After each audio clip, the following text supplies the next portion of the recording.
Dear brothers and sisters, in the first reading in the course of this last week, we have from the Acts of the Apostles. Somebody has said that the Gospel of St. Luke and the book of Acts of the Apostles is like a huge novel in two parts. In the first part, Luke tells about the life of Jesus from the Annunciation till he sends the apostles to go and preach. Where Luke gives in the events, the anecdotes, the mission of Jesus. That's in the first part. The second part, they say that it starts with the birth of the early church till the work of the apostles. So Luke, in a way, tries to give us the balance between the first and the second part. The part we have read today, this morning, is very interesting, rich in so-called in tradition, rich in spiritual meaning, and can learn a lot about it. The part we have read, we can reflect upon two things. One is life of the apostles of the early church. Secondly, life of the early Christian community or the early church.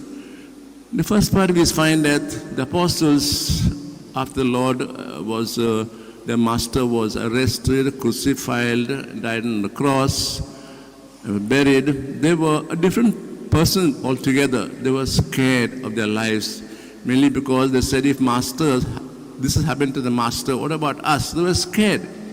Once they got on them the Holy Spirit, they were totally different people.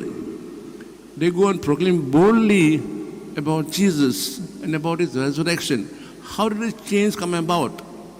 First part you find they are scared, and then suddenly they are so much boldness.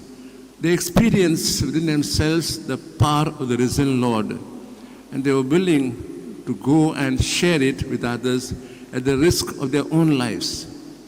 The second part we can reflect today upon is the life of the early church. We heard that the early church was well united. They were one soul and one mind. And they shared what they had in common. Barnabas has said is to the extreme. He sold the land, property, and gave money to the apostles. It just showed the spirit in the early church was full of so-called sharing, giving, caring. Maybe you could ask ourselves, do we have the same spirits of the apostles with boldness to stand for our values, to stand for the truth, to stand for what we are and what we possess? Second, you also reflect upon so-called, are we willing to share what we have? First of all, life of Jesus, are we willing to share that? Secondly, are we willing to stop once and for the crave for more and more? And instead, what do we have? Material things can we share?